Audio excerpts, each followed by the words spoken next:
curious, energetic. What if a single massive venue could hold the absolute pinnacle of a global sport, 3 separate times? Right in the heart of Mexico City stands Banorte Stadium, originally known as Estadio Azteca. It is a massive concrete record of the sport's most famous goals and most significant matches. Back in the early 1960s, Mexico had a highly specific mandate.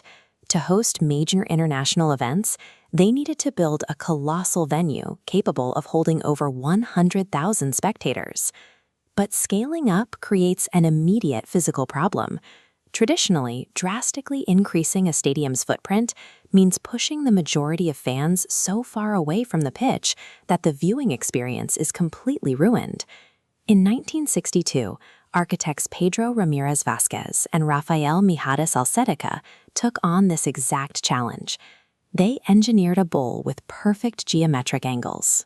By precisely calculating the pitch of the tiers, they ensured unobstructed lines of sight projecting from the very highest rows directly down to the field.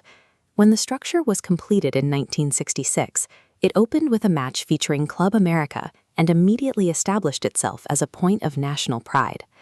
This new design solved the capacity paradox.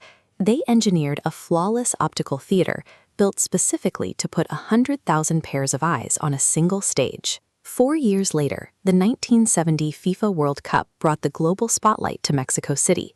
The final match pitted Brazil against Italy.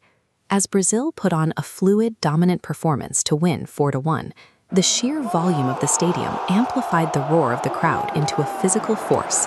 Led by Pelé, Brazil delivered what many experts still consider the single greatest football performance ever played. That 90-minute display established the stadium as the premier global stage for international championship football. Because the sightlines were calculated so precisely, the venue easily pivoted to host massive international concerts and high-profile boxing matches. It even functioned as a religious landmark, accommodating enormous gatherings for visits from Pope John Paul II. But football returned in 1986. That year, Azteca became the first stadium in history to host a second FIFA World Cup final.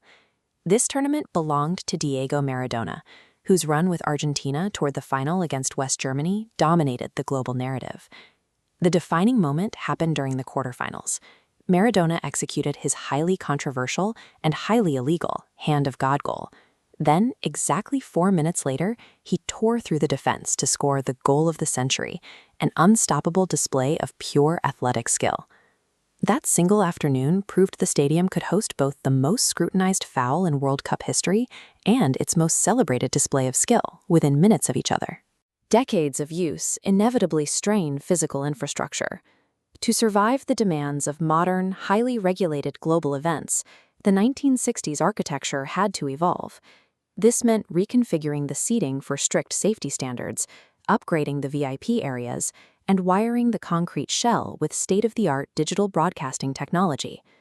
Through these renovations and new sponsorship agreements, the venue adopted its modern identity, Banorte Stadium.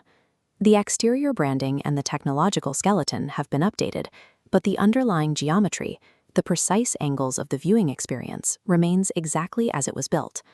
Now, the entire global audience is preparing to return to Mexico City once again for the upcoming 2026 FIFA World Cup. With this tournament, Banorte Stadium sets a statistical record, hosting matches in 3 different World Cup editions, spanning over half a century.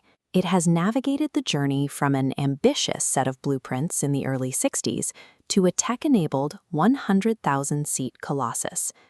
The stadium remains the specific venue where individual athletic performances accumulate into a multi-generational legacy.